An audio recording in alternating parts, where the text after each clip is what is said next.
Sebagai contoh misalnya Umar bin Khattab radhiyallahu anhu pernah membeli sebuah kebun kurma, buahnya sudah akan panen dan sangat ranum, dan saking kagumnya dia dengan kebun tersebut, dia keliling-keliling, ya dia menikmatinya.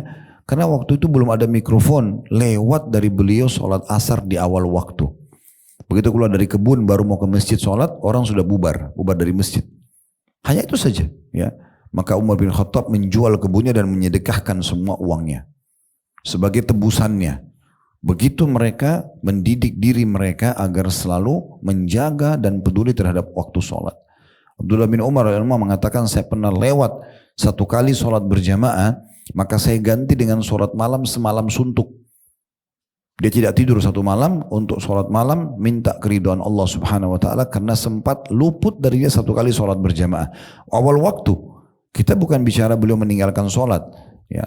Artinya orang sudah selesai sholat berjamaah, dia baru datang. Nah, hanya itu saja. Sudah cukup membuat dia menebus itu dengan sholat semalam suntuk. Begitu luar biasa kepedulian mereka terhadap menjaga sholat ini. Satu-satunya ibadah di mana Allah Azza wa Jalla memerintahkan Nabi Muhammad SAW untuk mengamalkan yang diterima di langit adalah sholat. Semuanya di bumi, ya. Semuanya di bumi, misalnya puasa, zakat, jihad, bakti sama orang tua, zikir, segala macam ini semua di bumi. Kecuali sholat, kita sudah tahu melalui proses Isra dan Mi'raj menandakan keagungan ibadah ini. Dan kita tahu juga tidak asing hadits Nabi SAW, awal amal dihisab hari kiamat adalah sholat. Kalau sholat itu baik maka beruntunglah dia. Kalau sholat itu buruk maka rugilah dia. Dalam riwayat lain, kalau dia baik maka akan membantu amal lain, kalau dia buruk akan mengganggu amal lain. Dan pentingnya seseorang selalu menjaga sholat-sholat ini karena memang dia paling besar pengaruhnya.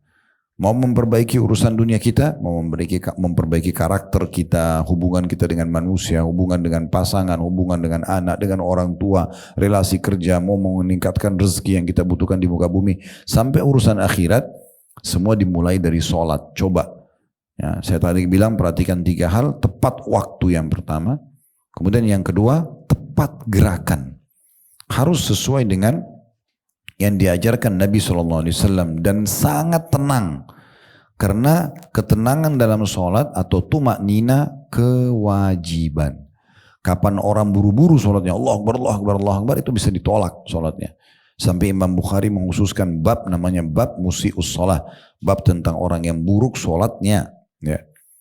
Maka harus tepat gerakannya. Dengan tenang semua. Nabi SAW ajarkan takbir misalnya sampai sendi kembali dengan tenang. Berikan jarak minimal 1 detik. Baru mulai baca doa iftitah. Berikan jarak lagi 1 detik baru mulai Al-Fatihah. Ayat demi ayat jarakkan 1 detik aja. Misalnya Bismillahirrahmanirrahim ayat pertama Al-Fatihah. Kemudian 1 detik dulu. Alhamdulillahirrabbilalamin. 1 detik saja. Diam sebentar. Baru lanjut lagi ayat 2 dan seterusnya. Begitu juga dengan dari waladdallin, ucapkan amin itu dengan 1 detik saja, kasih jarak. Setelah amin pun 1 detik dulu atau beberapa detik kalau imam, baru dia masuk ke bacaan surah. Ayat demi ayat diberikan haknya. Setelah selesai pun baca surah misalnya Al-Falaq, Al-Ikhlas, sebelum ruku tenang dulu. Baru kemudian ruku. Allahu Akbar. Sebelum baca Subhana Rabbiyal Azim, berikan jeda dulu 1 detik saja, baru baca Subhana Rabbiyal Azim. Antara satu bacaan dengan bacaan yang kedua, Subhanallahil Azim yang kedua juga diberikan jeda 1 detik. Begitu juga yang ketiga. Sebelum berdiri dari ruku i'tidal, tenang dulu 1 detik saja atau 2 detik, baru kemudian bangun sami Allah liman hamidah. Begitu seterusnya. Sampai kita salam. Begitu yang dimaksud dengan tumaknina, ketenangan. Bahkan banyak kesalahan dilakukan oleh kaum muslimin. Tadi saja di masjid yang kami sholat ini ada orang yang melakukan itu ya dalam sholat. Cuma begitu saya mau ingatkan ternyata orangnya sudah langsung keluar habis sholat. Semoga Allah berikan hidayah. Jadi imam belum mengucapkan Allahu Akbar untuk sujud. Yang penting dia lihat imamnya sudah bergerak sujud, dia sujud. Maka dia mendahului imam.